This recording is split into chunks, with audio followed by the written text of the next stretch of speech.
Kara Shalom, welcome to our watercolor journey. Today we are going to do something different. Flowers always seem to be difficult to paint, but this one will give you a lot of satisfaction. We will focus on negative painting, leaving white spaces for highlights, lifting out pigment to lighten an area or to emphasize an area, and using wet on wet and wet on dry technique. We will also show you how to paint a metal container and how to add a background at the end. The materials used are listed in the description below. This painting was done on Saunders Waterfit 100% cotton cold pressed paper. Only one brush is needed. In this case, a silver black velvet number 8 round was used. This size brush is ideal for the painting, but you might want to use a bigger brush for wetting the background later. The medium-sized brush will help you to keep your painting relatively loose. If you use a smaller brush, it might lead you to work too tight and too detailed. A smaller brush also does not hold so much water and pigment, so you would have to reload the brush more often. This will cause your painted area to dry while you reload, and you might end up with unwanted hard lines or blooms. For this type of painting, a brush with a sharp point like this silver is ideal. It will allow you to get into all the little nooks and crannies with ease. On the palette, we have Cerulean blue, raw sienna, a light green mix of cerulean and raw sienna, which gives you a beautiful earthy, soft bluish green. French ultramarine, burnt sienna, a grey mix of French ultramarine and burnt sienna, Quinacridone Gold, and a dark green mix of French ultramarine and quin gold. Then we have Scarlet Lake, which is a warm red, and Carmine, which is a cooler red. Some people like to work straight from the palette, but that could be a bit dicey as you might have your pigment too strong or too weak. If you are a beginner, it is better to premix your colors and test them on a swatch card to ensure that they have the color combination you need. Before you start drawing, you can use a spray bottle to wet the paints on your palette. This will help to activate the pigments and allow you to get a smoother mix. We do recommend that you use an inexpensive brush to transfer your selected pigments to your mixing palette. This will help to preserve your higher quality brushes, as some of the pigments are more difficult to activate, and this might damage your good brushes. Take your time and draw the sketch before you start painting. Make clear lines which are easily visible. You will cover the pencil lines with the paint. It is useful to draw the sketch on a copy paper first to make sure that you have your perspectives and composition in place. Note that the vase is not smack in the middle of the page. It is slightly off center, and the main flower balances the composition to the right. This is a metal container, so you will have some reflections showing. Spread the mix a bit and allow the colors to blend. Avoid making definite stripes or lines. The transitions should be smooth and soft. Don't rinse your brush. Just add a thin line of cerulean. Blend it lightly with the tip of the brush. The colors on your brush will mix and fuse to create an interesting blend of yellows, greens, and blues. Once you get to the middle of the vase, leave a thin white gap for the light reflection. Then add a little bit of the cerulean mix.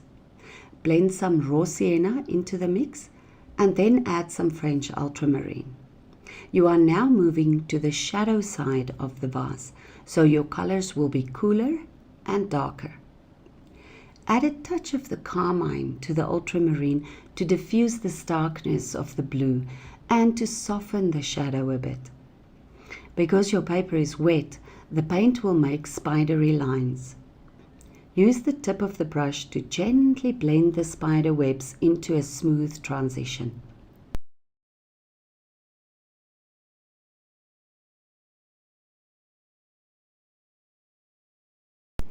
Add a very thin line of the dark grey French mix, French and burnt sienna mix, to form the extreme shadow side. To emphasize the shape of the vase, you can add a line of French ultramarine in the middle. Don't use too much though, just enough to give a bit of a deeper color and then blend it into the surrounding colors.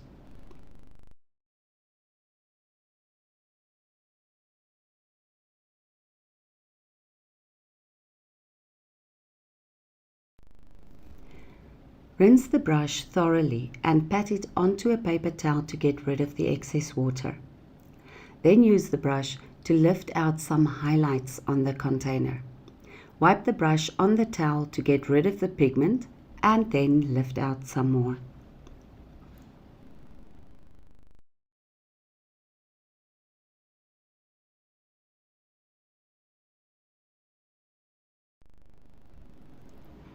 Enhance the shadow side with a bit more of the dark paint and again blend it into the surrounding areas.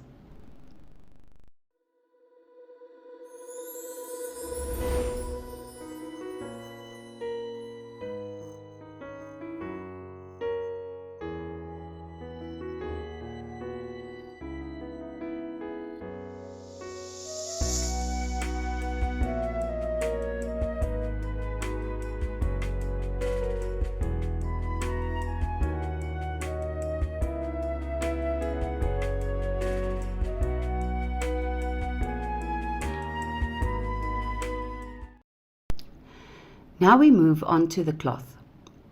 Keep in mind that the vase is still very wet. Okay, so rinse your brush thoroughly and wet the cloth area with a clean brush. Leave a thin, dry line at the top of the cloth where it touches the vase so that it does not bleed into the vase.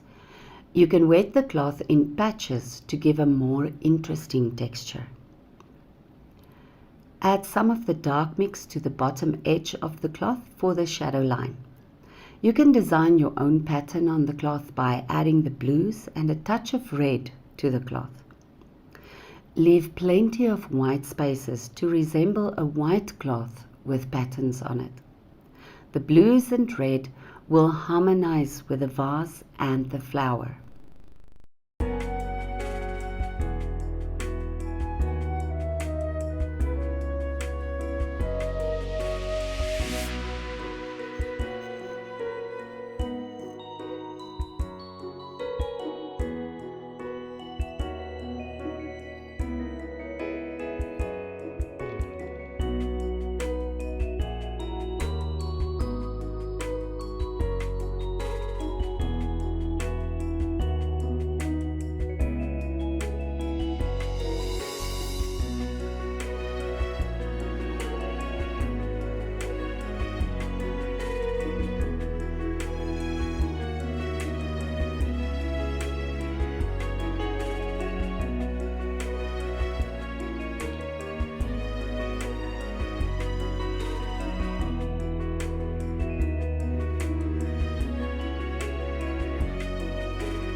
Wet an area to the right of the vase for the cast shadow. The shadow is darkest closer to the vase and will fade out as you move to the right. Dab in some of the dark mix close to the vase and allow it to spread. You can use the brush to help the paint spread a bit.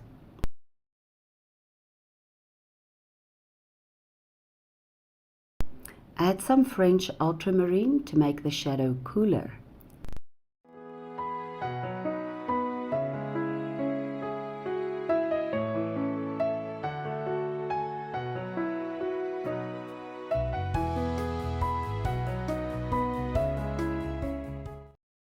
To create a softer edge to this shadow, you can wet the outline with clean water and allow the paint to spread again. Don't use too much water so that your shadow does not spread too much, and allow the watercolor to do its thing. Don't fiddle too much, and don't always try to manipulate the paint. Let it flow naturally.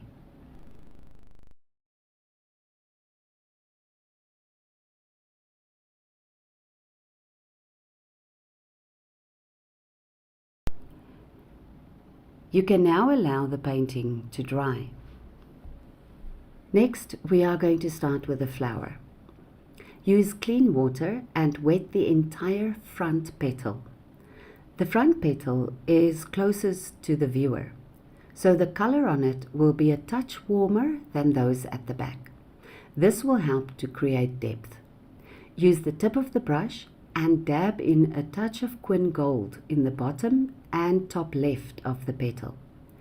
Remember, your light comes from the left, so this part of the petal will be lighter. You will build all the colors and tones later on. Without rinsing the brush, pick up some of the Scarlet Lake and gently dab it onto the petal. Blend it very lightly with the tip of the brush. The Quinacridone Gold will give the red more depth.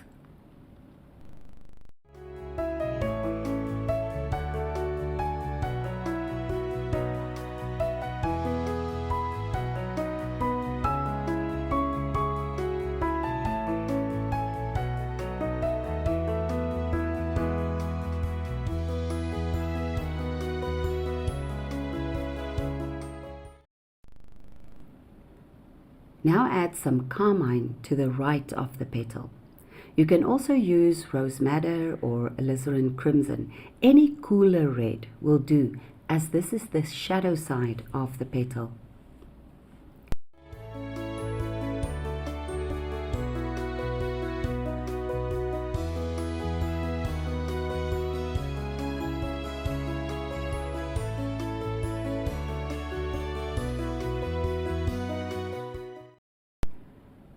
To deepen the shadows under the curve of the petal, you can add a touch of the dark mix. Keep it very light though. Remember that this petal is very wet, so be gentle and use only the tip of the brush. You can layer the colors to deepen the red and to give the petal some texture.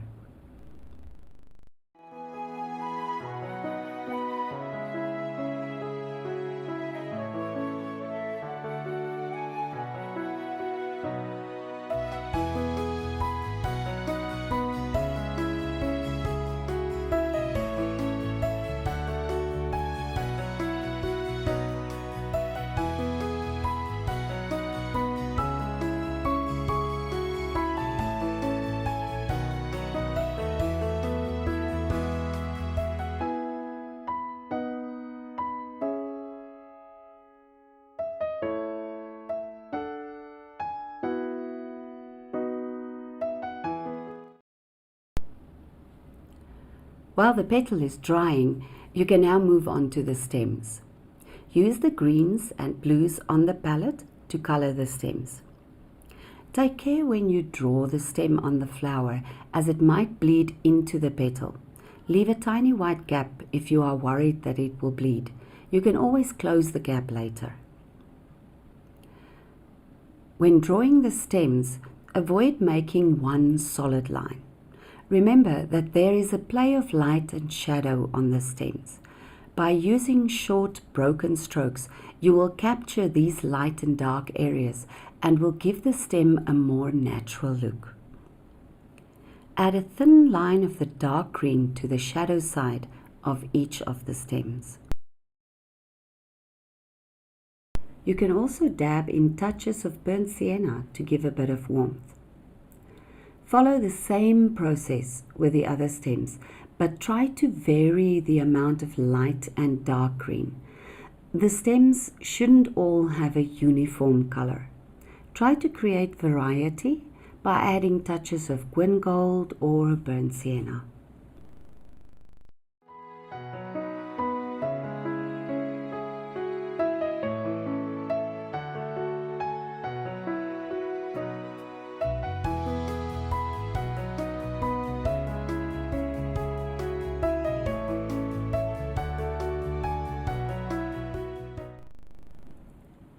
Use the greens and some Quinacridone Gold for the buds. Leave some tiny white gaps for light reflections.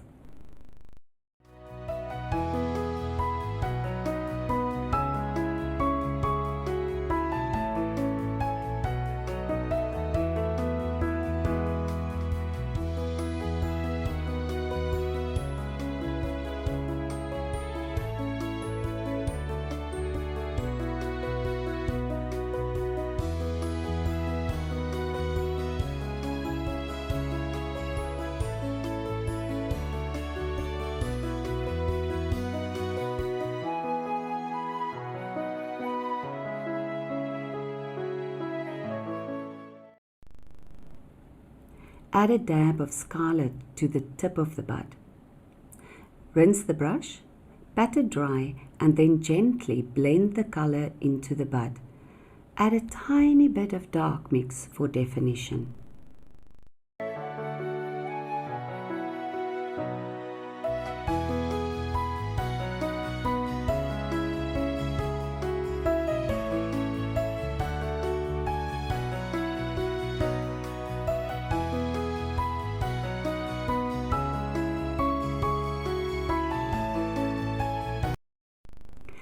If you are right-handed, it is always better to start painting from the left, as you might press with your hand on a wet area and ruin your painting.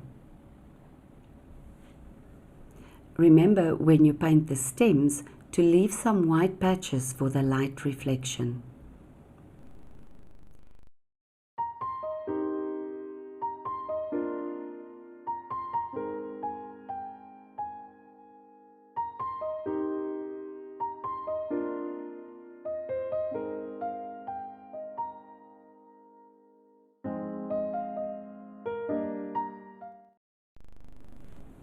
The buds on the left should be slightly lighter with a touch more Quinacridone Gold, as they are on the light side of the painting.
The same principle applies to the leaves.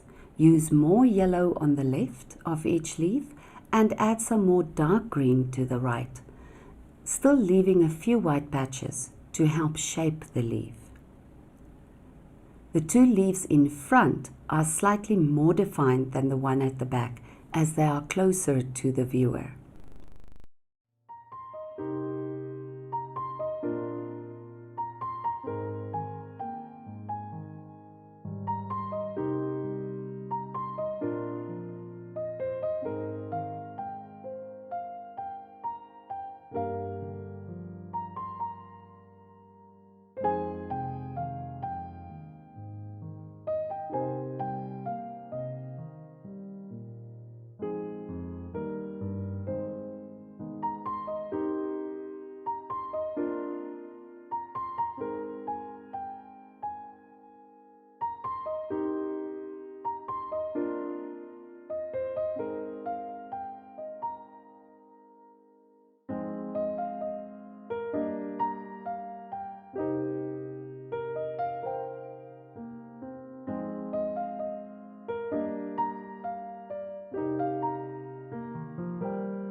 The petal is dry now, and we can start to paint the top petals. Wet the petal on the left. Add Quin Gold on the left of the petal with the tip of the brush.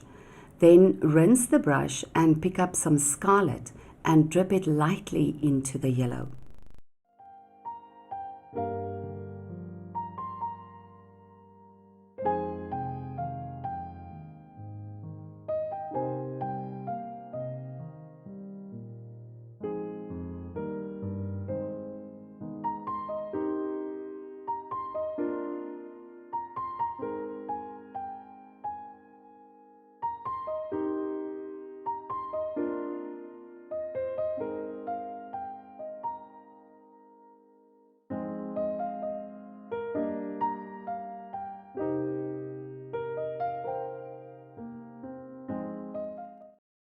Then you can add some Carmine to the right of the petal, to the shadow side.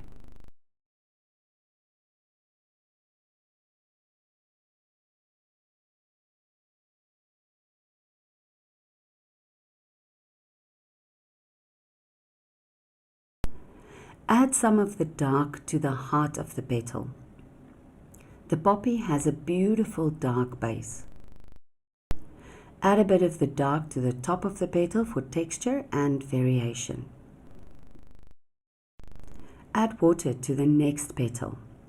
These petals touch each other, so it's no big deal if the paint flows over to the next one. You can use the same brush, no need to rinse it. Add Scarlet and Carmine to the petal. To resemble the fold of the petal at the top right, you can make the top part a little bit lighter.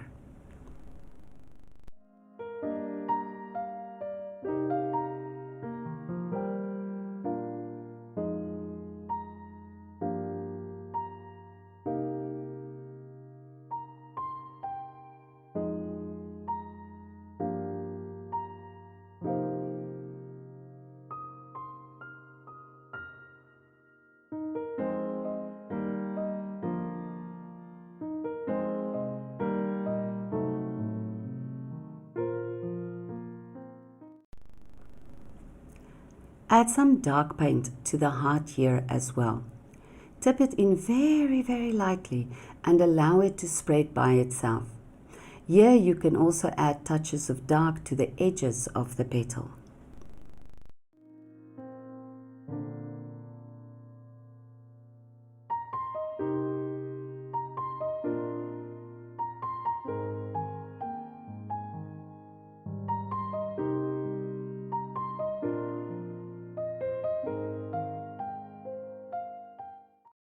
While it dries a bit, you can add some more shadow to the fold of the bottom petal. Wet the petal again a little bit and add some more red to enhance the depth of the color.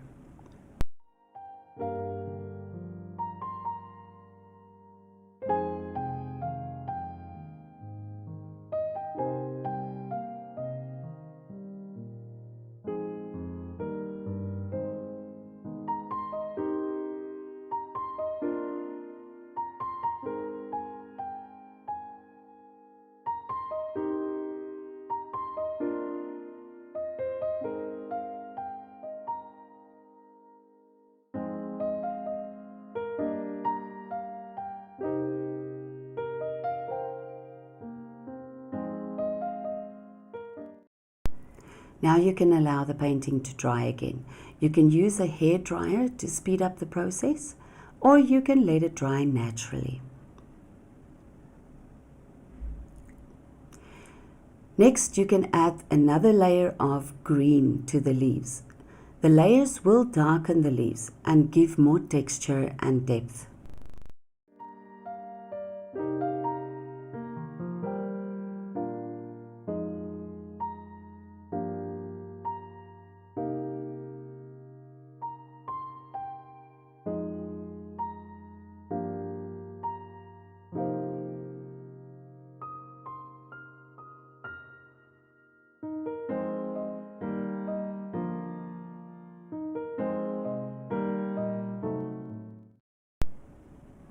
Use some of the dark grey paint to add the shadow inside the vase.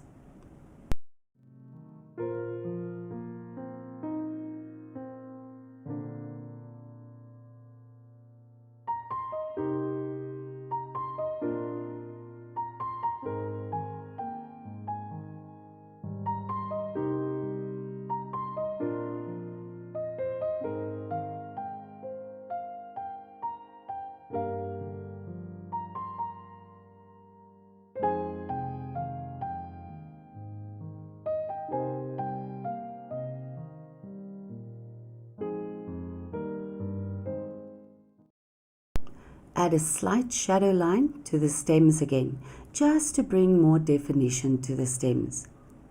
Then add the tiny hairs on the stems. Be very careful here not to fall into a pattern. Try to add the hairs randomly.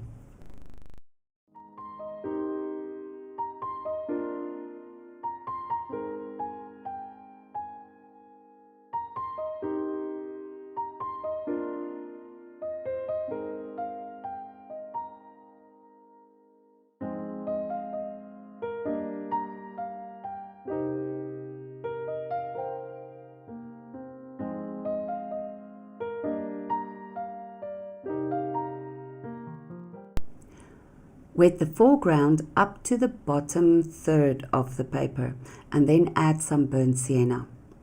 Add a few darker lines for texture.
You can add another layer of red to the petals to deepen the red. Again, the layers help to sharpen the color and to give it more prominence.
If you feel that there are areas that are too dark, you can wet these areas slightly with a clean brush and then dab the paint out with a paper towel.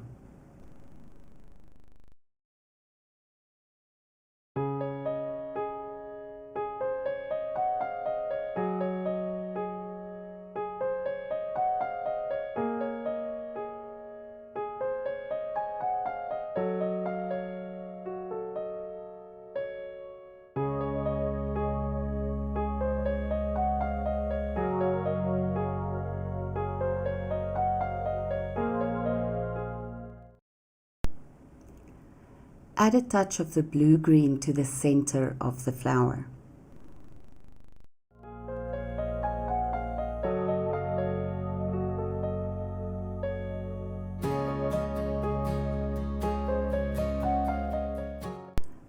Add a few dots of Quinacridone Gold to the light side of each petal and another layer of red.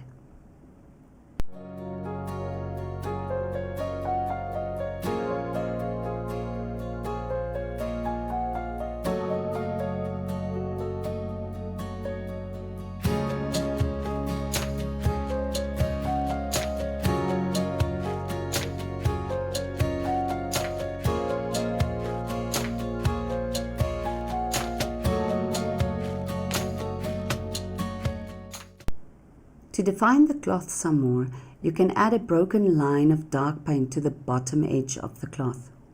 You can also enhance the cast shadow from the vase if you feel it needs more depth.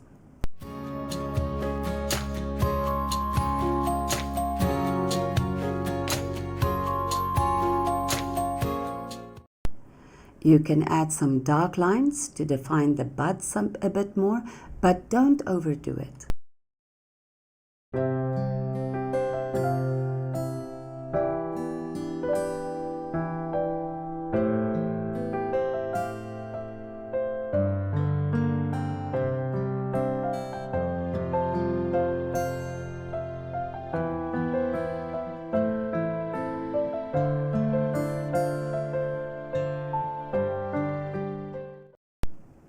Let everything dry properly. Now it's time to do the background. Wet the background and then use some of the blue-green and some of the raw sienna and paint in longer vertical lines.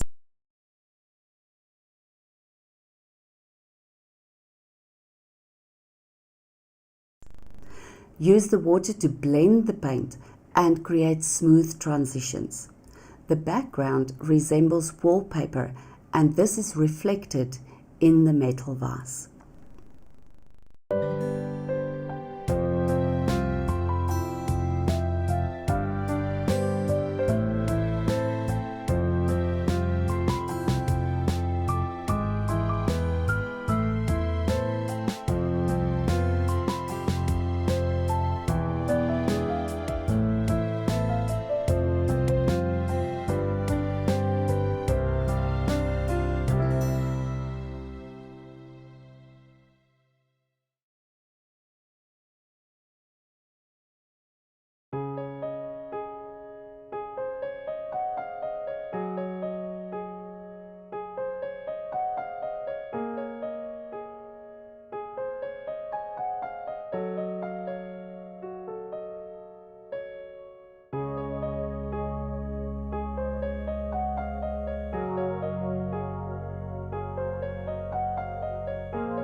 Finally, we are going to add some white gouache to draw the stamens of the flower and to add some more light here and there to put some finishing touches on your composition.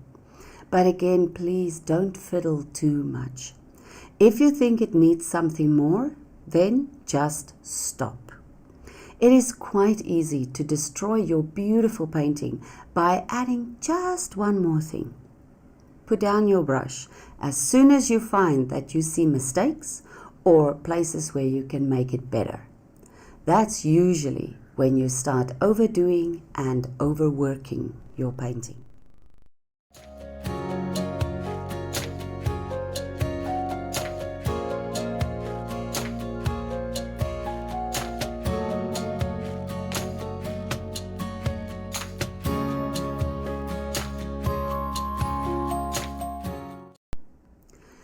So, in this workshop, you have learned how to use blues, yellows and darks to create a metal container.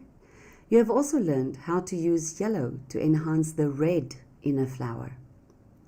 We reminded you to keep the direction of the light in mind and how to add a background after you've painted your object. We hope that you found the teaching useful. Please leave us a review in the comments below. Thank you so much for joining us today. We hope to see you soon. Vaya con Dios.